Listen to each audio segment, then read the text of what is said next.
Hey, Rock Movers. I cannot wait to introduce you to Season 4's guest. Welcome back to another amazing episode of the Rock Movers, where today you get to meet someone that I believe is truly one of my greatest inspirations. She has taught me so much about how to be a better version of me in a very short time of knowing her. And I can't wait to share this episode with you. I admire and respect Lago so much. This woman is a best-selling author. She's a peak performance coach, a TEDx speaker, and a podcaster in the field of resilience and transformation. She's written a best-selling book, True Grit and Grace, and she's the founder of an Unstoppable Life Mastermind, and she hosts a summit each year, which I just recently attended, and I have to tell you, it was one of the most amazing experiences. Amberly's also going to be coming and speaking at my event in June, where I'm the Texas Businesswomen President. And she's going to be speaking on the 7th. You'll get to meet her face-to-face if you're able to join us. You can find out more about that in the show notes. There'll be a link to that at tbwconnect.com. But I can't wait for you to listen to Amberly and I's conversation about resilience, grit, grace, and how to truly make an impact in a way that changes the world. So let's jump right into the conversation with my sister, my friend, and the amazing Amberly Lago. Okay, we are already getting off to a great start. We're so glad that you're with us, Rock Movers. You heard how amazing my sister, Amberly Lago, is. Amberly, thank you. I can't thank you enough for being here, and I'm really looking forward to our conversation today. Oh, well, thank you so much for having me on, Karen. You're amazing. I love seeing you. I love when we got to meet, and then I just got to see you again in person, and I know I'm going to get to see you again in person at your event. So I'm super excited and just excited to really share some value with all your amazing listeners. Well, I'm so excited. This year is like I can't get enough of Amberly, but I'm definitely getting more than I usually have. So I'm blessed by that. But yes, so we're talking about the TBW conference that's coming up. Amberly's going to be one of our guest speakers in our keynote to kick off the event. And I really, really, really am just, every time I talk about it, I just tear up because I'm so excited. I'm so overwhelmed with gratitude for the women that are stepping into this room, because our event is all about legends and legacies, and the legacies of the women that are in this room and that will come out of this room for conference are just, it's overwhelming to see the ripples already happening. The conversations already taking place. So thank you for being a part of that. And today, I really want my audience, my rock moving community, who, let's assume they don't know you yet, I really want them to get to see your heart out of today's conversation, because I knew your story before we met a little bit, because we met at Success North Dallas, so another networking event. And I knew you were coming with our guest speaker that time. You're coming as a guest, and was that when Dan was there? Yes, when Dan Clark came and spoke. spoke. That's right, Dan. I love Dan. And so yeah, that's when my friend Dan was saying, "Hey, I'm going to be in Dallas. Can you be there for me?" And I was like, "Yeah, I'll be there. I'll take pictures of you." I love supporting other people, especially fellow speakers, when you can like get some behind the scenes shots. And that was the first time I ever went to Success North Dallas. Yes. And I ended up joining Success. Yeah, and then you came back and spoke. And then I was invited back to speak. And I was like, oh, wow, cool. And I was on the road traveling so much that I was like, oh my gosh, I'm speaking tomorrow morning at 7:30 at Success North Dallas. What am I speaking about? Like, that's how it was. be honest. Yeah, and this is the kind of professional that she is. She showed up and nobody knew that she had that freak out moment, right? That's how prepared she is. That's also how genuine her story is because she can pick it up and share it with a moment's notice because it's not something canned. It's not something that she has to practice and plan for. It's literally her story.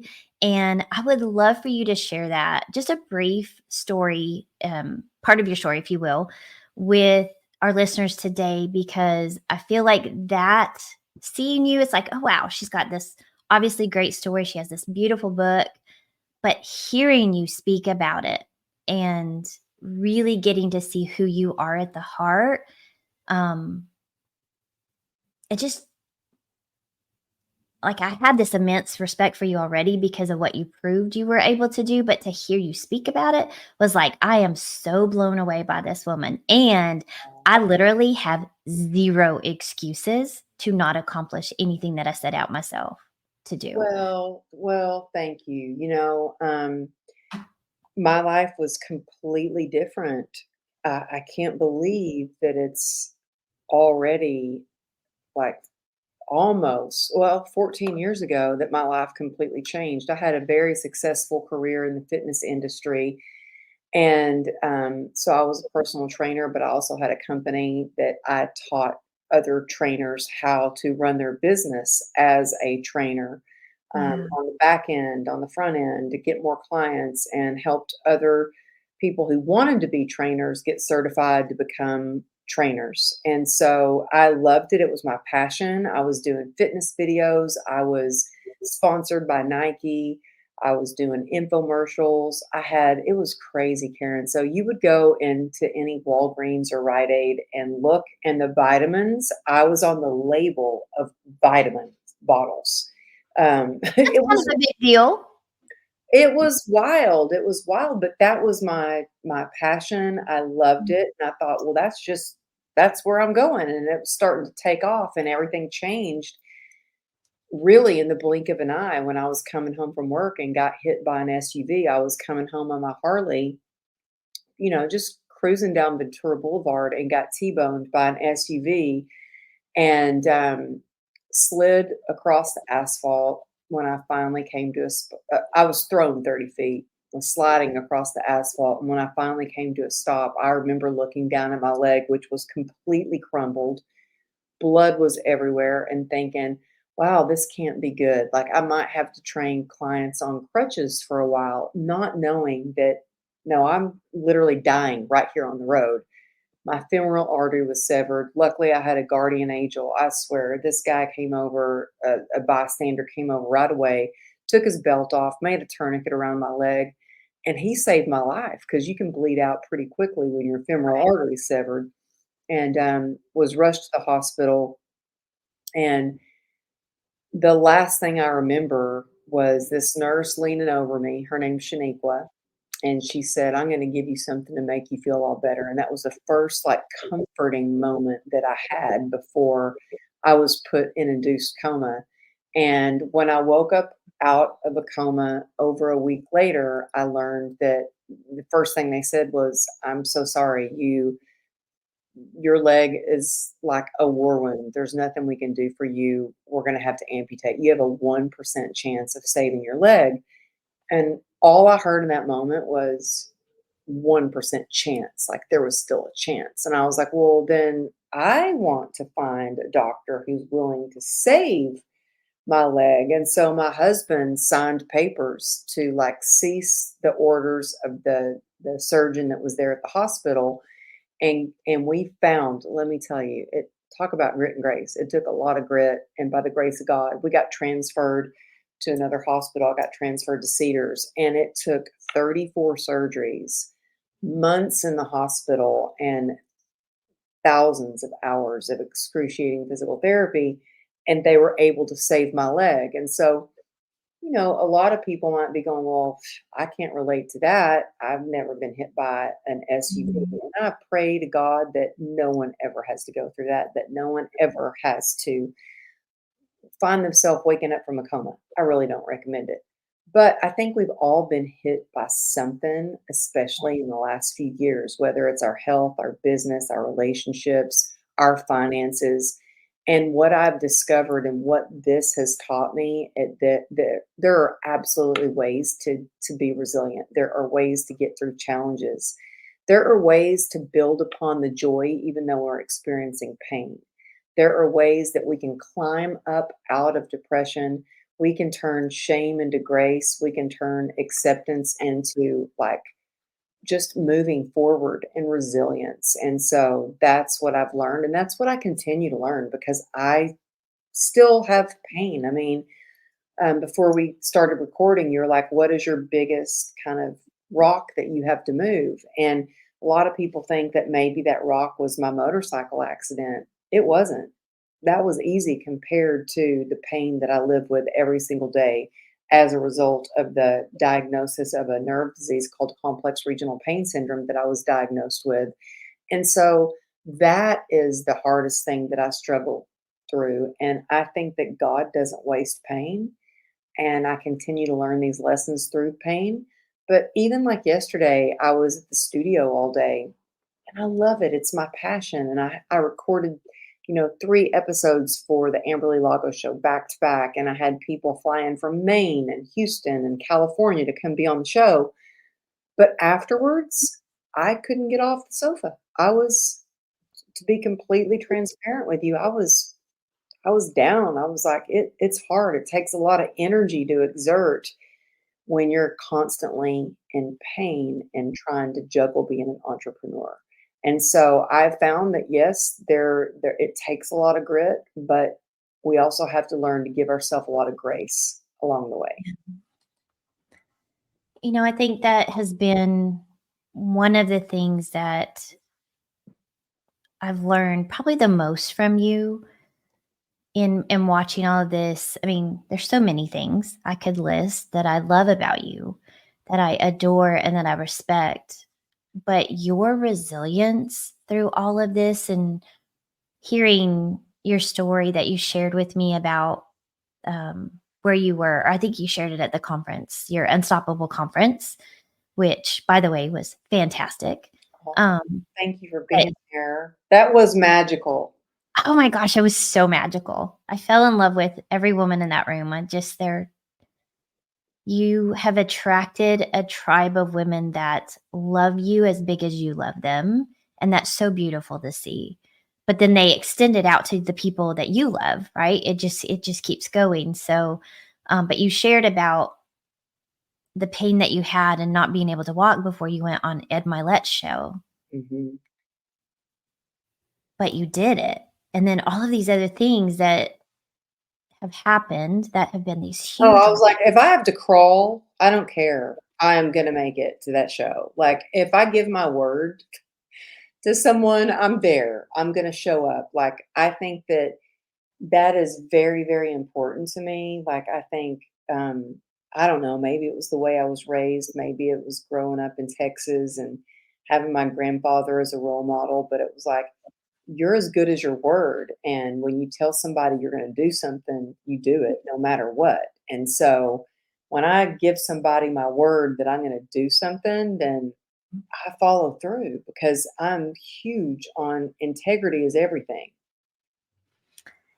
Absolutely. Um, but you also shared that you didn't want to just wheel in there. You wanted to walk in there. Yeah.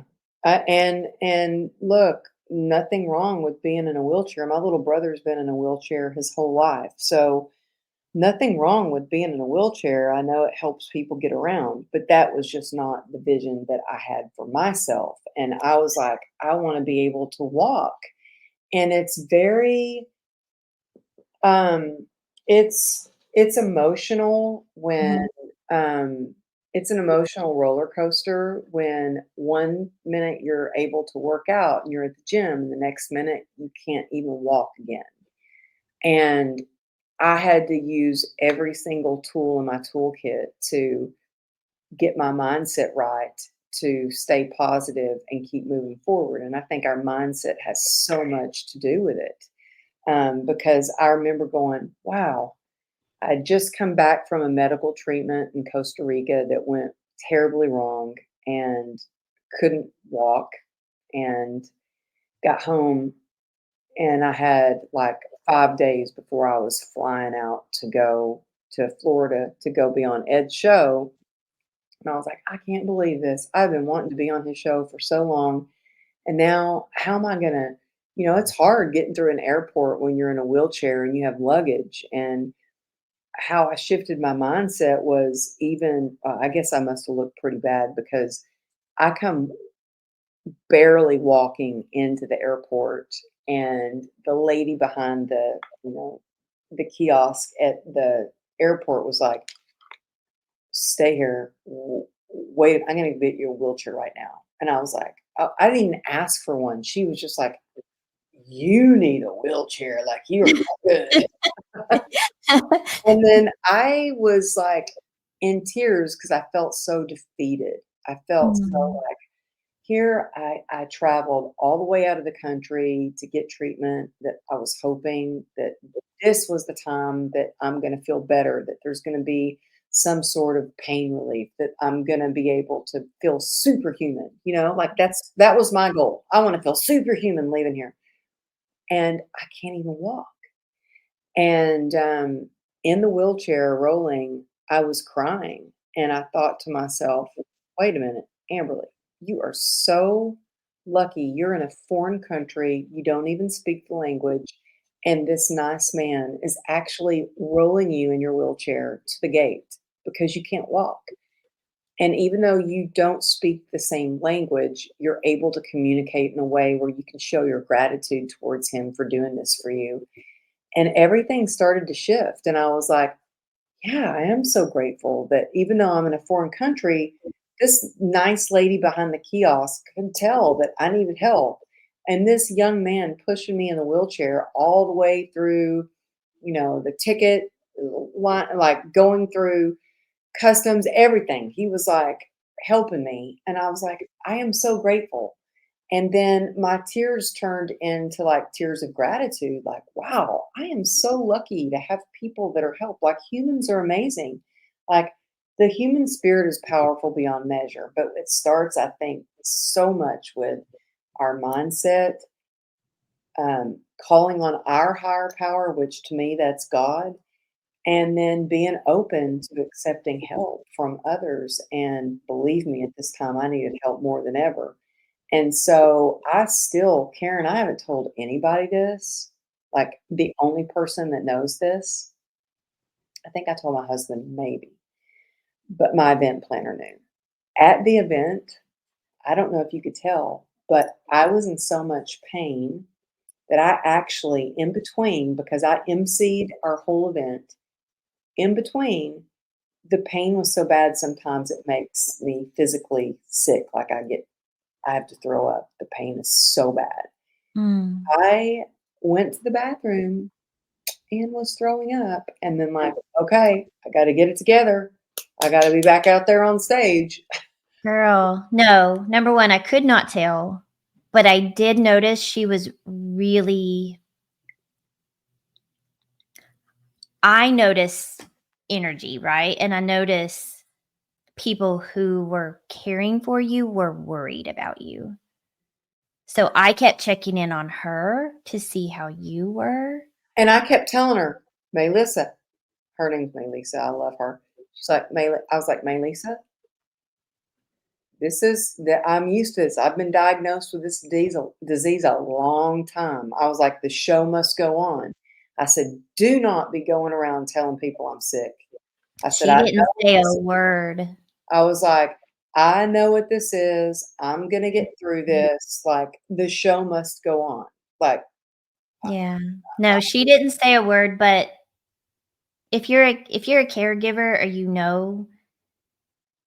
any kind of backstory and just I read people's faces, I know people's emotions, and she you're wasn't. very kind. Like, you're very Oh, thank empathetic and very compassionate and just very caring.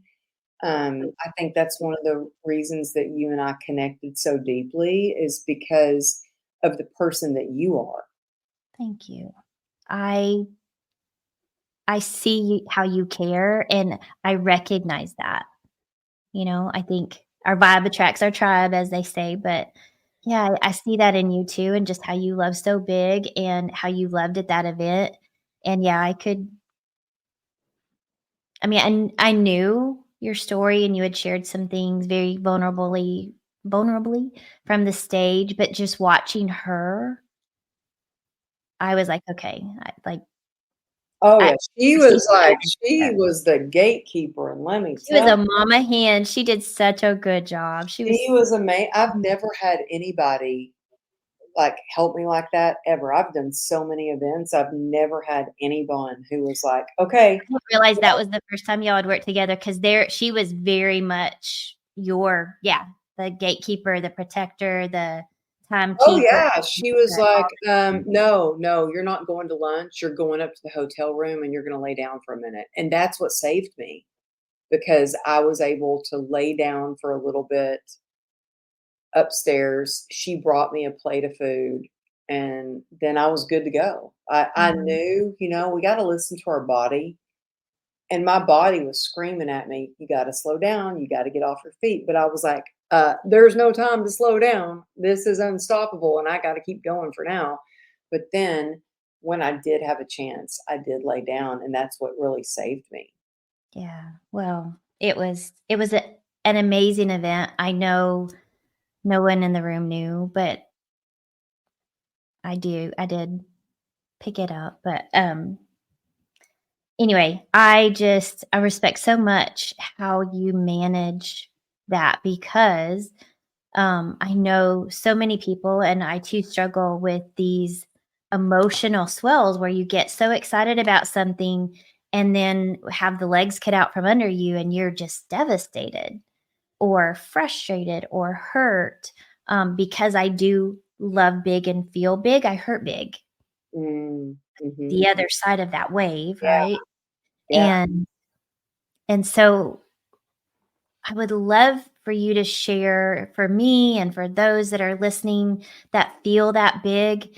How do you manage that? Because it's one thing to manage your mind, but to manage the emotional side of it, to just give you that resilience. What has been your best other than your faith? I know that that's huge for you. That's huge for me. The How faith do is you a huge manage? part of it. It Mm, it really is, and in fact, I'm speaking at an event tomorrow, and they want me to I usually speak on grit and resilience, and they want me to speak on, like, spirituality, and I'm like, "Oh, wow, I've never done a talk on spirituality," and I was telling somebody, "Oh, I've never done a talk on spirituality," and they're like, "Well, but that's who you are. You are so yeah, grounded in your faith and your spirituality." And I mean, I even have note cards on my desk. Like, here's one that says, "I anchor myself to God, and God doesn't waste pain." And I have these little notes to remind myself. I even have a frog. Let me show you this. I have a little frog. My daughter made mhm. this ceramic frog. She made that? She made it, yeah, I've got a full collection of ceramic things that my youngest daughter has made for me, but she made me this frog, and I have it on my desk because frog reminds me, fully rely on God.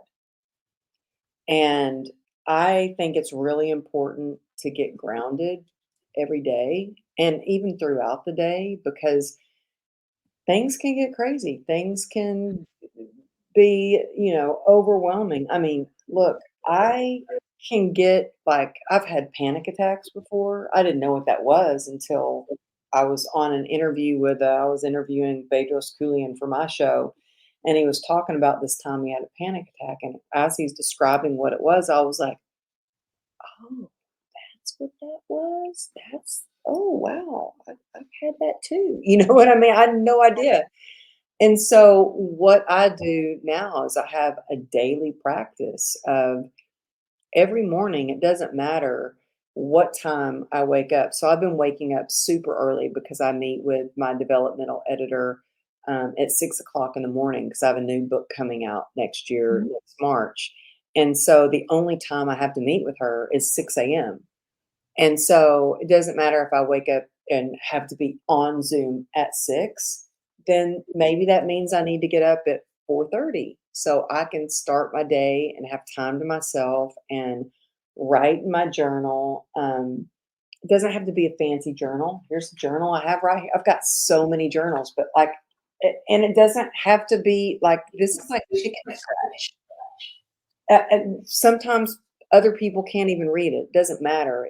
There's something magical that happens when you get your thoughts and you do pen to paper and you pour that out. So it, for me, it's more memorable. It's grounding, but I do my gratitude list. I have a gratitude practice. I have a group of girls. We call ourselves the God Squad, and we send each other our gratitude practice every day.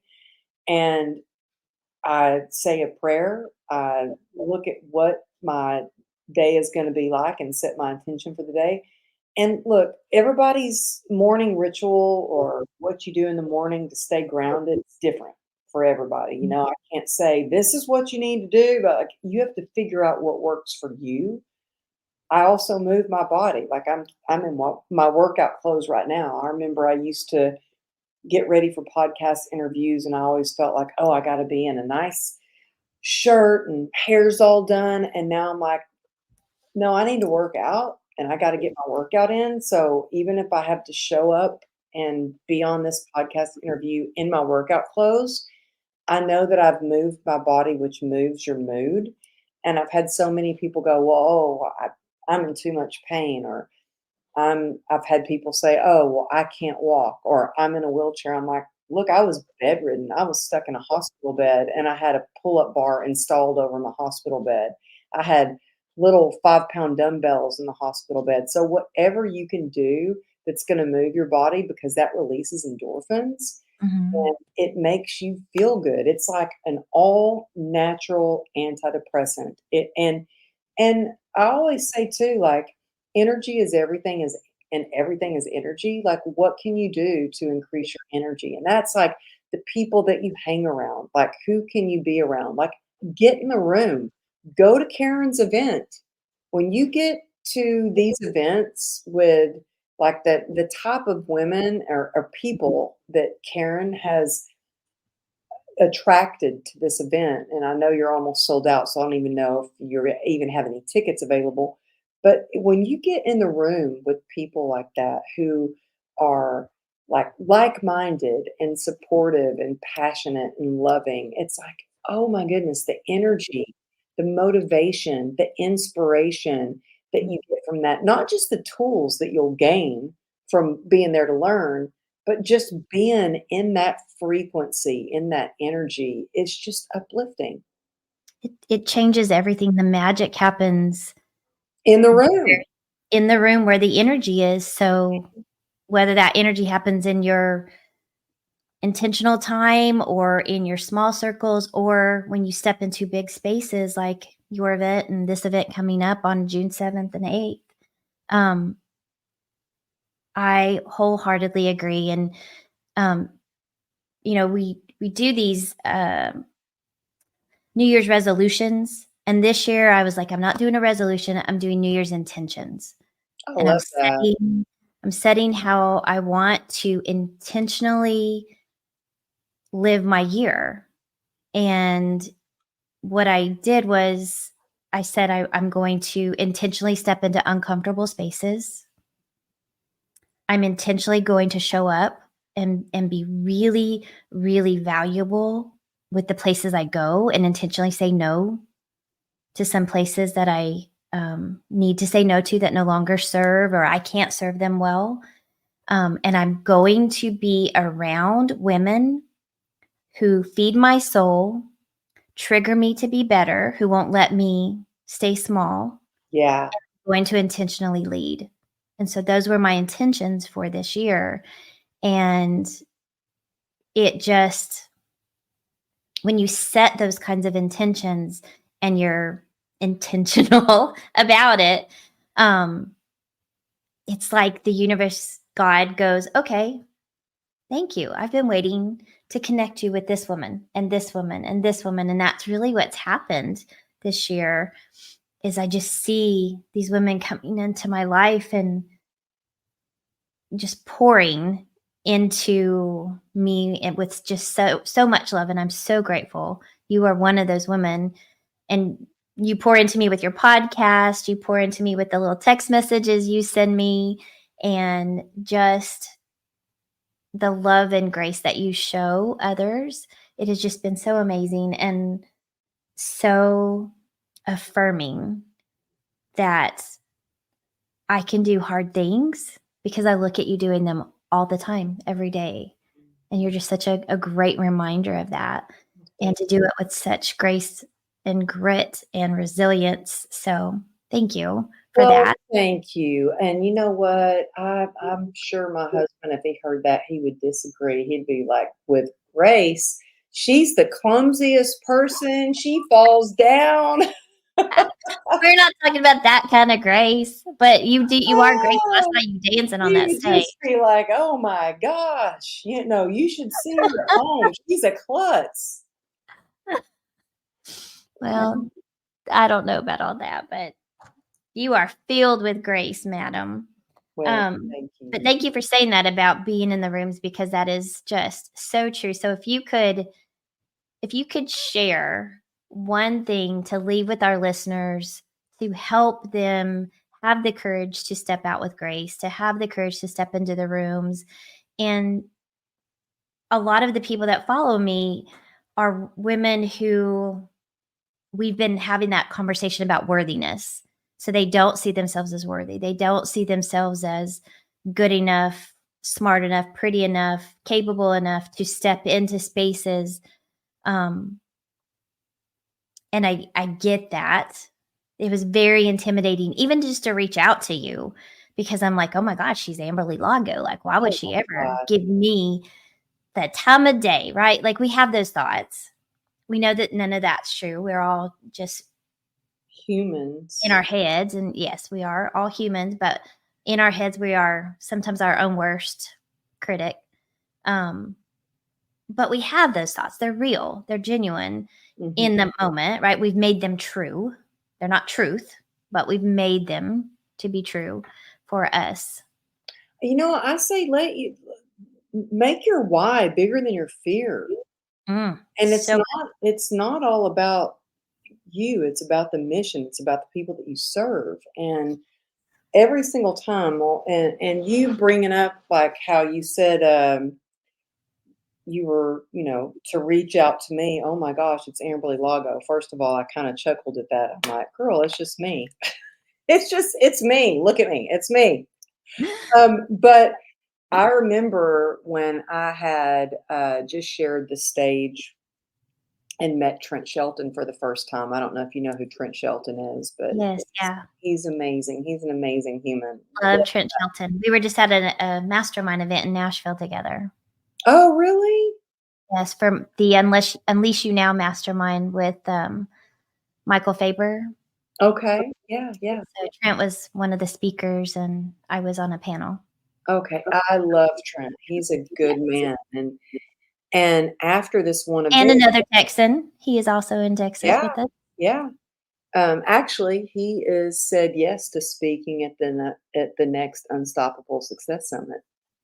Absolutely. So Yeah. exciting. So excited about The that. best people at your events. Oh my gosh. Oh, I'm so excited. But when I first met him, somebody had reached out to me with a business opportunity, and they said, "Oh, well, this is what Trent did, and this is why he is where he is today, and blah blah." And so I called Trent, and I was like, "Hey, Trent, I'm making a business decision. Did this really help you?"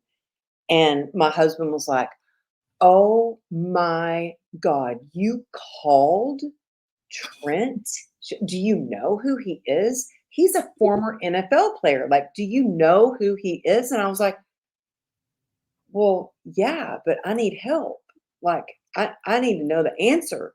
And Yeah. so I could have easily gotten in fear or been intimidated, but I was like, my why was bigger than my fear. And you know what?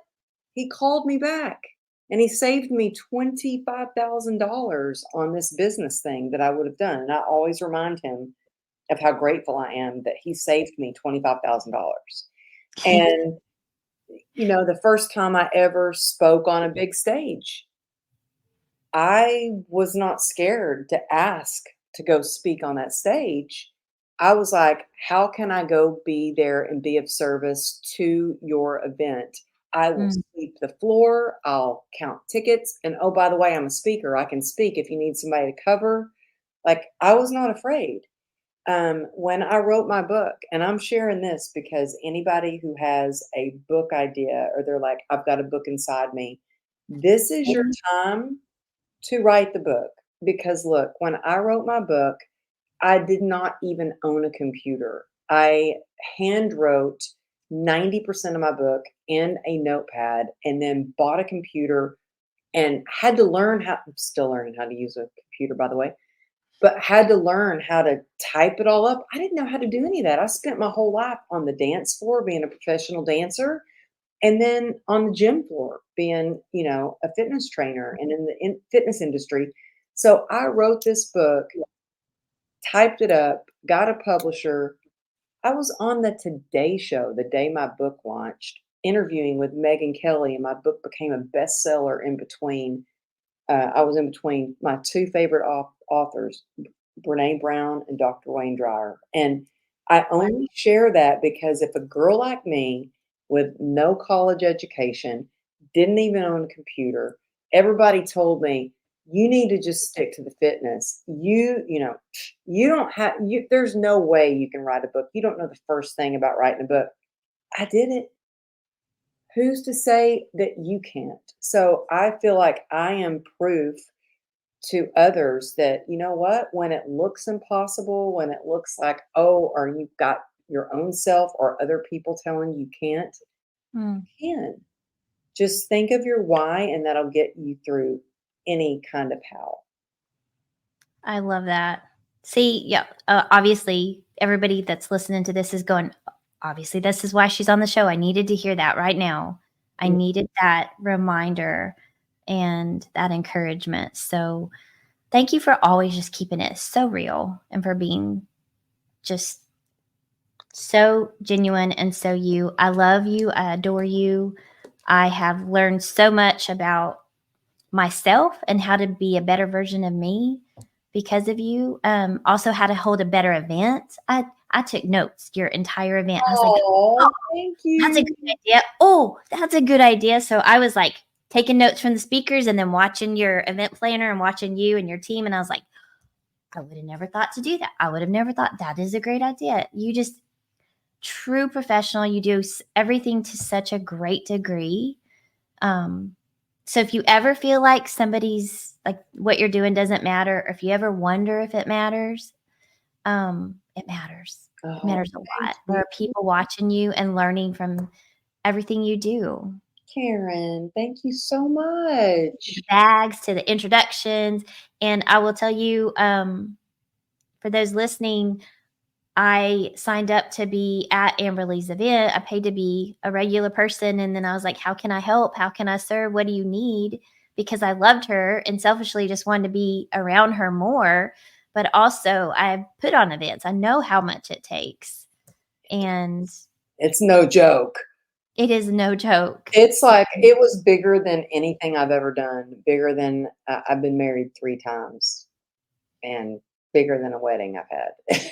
Yeah, It's like no, weddings are not, you don't have it's all those little months, pieces and months and speakers. months of planning and back and forth and with speakers, and then I have all my mastermind members that are new in the mastermind. Mm. Throughout the year, I teach them how to put together a presentation, and then I don't just teach them how to put together a presentation, I then give them a platform. So I give them the stage, and I let them go on stage and shine bright and share their story. But and I have them do like a 5-minute talk because I started out my very first talk, the very first like break I had stage that I got to speak on was a 5-minute talk. And they're like, 5 minutes, that's it. I'm like, 5 minutes, that's what you get. And that's what I got when I started, and that's what you're getting. And you've got 5 minutes to make an impression. And Yeah. it's harder to put together a 5-minute talk than it is a 45-minute talk. So I was like, if you can master this five, You're good to go. But just organizing, you know, Yes. So there the was 22 speakers I had, 22 by with the VIP and the regular day. And I know you've got a lot of speakers at your event as well. So yeah, I was just thinking that, yeah, I have 18 and 2 days. And so I learned so much from you. Obviously, we're still refining and all of that, but just thank you for being that example for all of us. But in this moment, for me, thank you for just raising the bar and showing me what's possible by how you treat and love. And I think I'm going to wrap us up with this. I shared it on social, but it was so impactful to me. Every single person you spoke to, you gave them your full attention. And Amberly has a way of making you feel like you are the most important person in that moment. Even if you get 30 seconds, you have her whole attention. So if I could share anything with our rock moving community, it's to be intentional with your attention and your time and your heart, because your words were laser focused at each and every person that waited in line to hug you after that event. I watched it. I was like a little spun watching, like, watch, she's going to do it again. Watch, she's going to do it again. Watch, she's going to, like, every single person. You did it. You gave them your whole heart, your whole attention, and it was beautiful to watch. Well, thank you. And I have to say, that post, I was blown away by your kind words. I saved that post. No, I copied and pasted your words and put them in my notes. That's how kind. Aww. Oh, no, I'm not even kidding you. I am not even kidding you. Like, I have it in my notes. If I can just show you, like, that's how much it meant to me. It's right here. And you say, if you follow me, you know that I mean what I say. Change happens when you're willing to step out of your comfort zone and get into the room. Yep, that's my And post. it goes on. It meant so much to me that I copied and saved your words and I put them in my phone so I can read that, because it meant that much to me. So thank you so much. Well, thank you for sharing that back. We never know what our words and our thoughts are going to do for You someone. just never know. And people ask me all the time, they're like, I want to make an impact or I want to make a difference. I'm like, then just keep sharing your message. Get out there and keep sharing your message. And I tell people, I got my TED Talk because somebody found me on Instagram and they weren't just watching what I was posting. They were looking at the way the comments and how I was responding to other people. They were going through and reading. Yep. And they sent me a DM and I booked a TEDx talk through a DM on Instagram. So you can't wait to be discovered. You just got to get out there and ask how you can serve and what you can do to be of service. And I think that when when we are of service to others and supportive of their success, that's where fulfillment really lies. That's where we really find that fulfillment. I love that. Well, I can't think of a better way to wrap up our show than with that comment. And thank you so much for sharing your time with us today and for who you are in my life now. I can't imagine my life without an Amberly Lago in it. Oh, and I know everybody needs to know you. So thank you for coming on here and allowing me to share you with my world. thank you. I can't wait to see you soon. I know, and sharing you with our event. So the event, I'll post it in the comments, but it's June 7th and 8th in the Dallas, Texas area in Irving.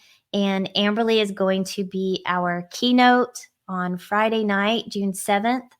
And you're just going to get more of what you heard today and then some, because she is amazing live and on stage, and it's just going to be such a great event. So please join us if you can. Amberly, thank you.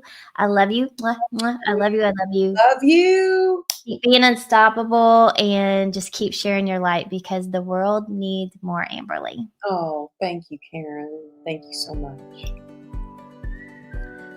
I hope that you loved this episode as much as I did having the conversation with my dear friend, Amberly Lago.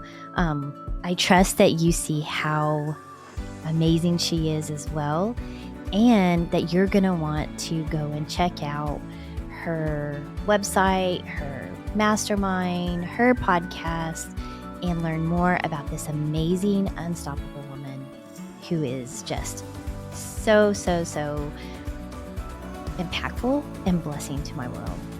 Now, I want to thank you for joining us, for listening in, and for always being such a support to the Rock community. Now, please go, if you will, and like, comment, share, and subscribe wherever you're listening to this podcast. On the Apple, you can leave a review. Would love and appreciate that so much. As you know, that's how other people find us. So if you found value in this and want to help others find it too, please leave a comment or review. And if you're listening to this or watching this on YouTube, please leave a comment and please subscribe so that you don't miss an episode, because we have an amazing season 5 coming next, and the rest of season 4's episodes are just as impactful. Now, if you're on social media and we're not already connected, please go over to Coach Karen Gray on Facebook, Twitter, Instagram, and LinkedIn. You can find me on all of those platforms. Would love to connect with you there. If you're interested in being a guest on the podcast or having me as a guest on yours, would love to know more about that as well. And if you'd like to know more about how you can get to know me better, work with me, or have me speak, please reach out to me at Karen@CoachKarenGray.com. That's where we can connect. That's how we can interact. And that's where you can find me. So until then, keep moving those rocks, one rock at a time. Be blessed. See you next time.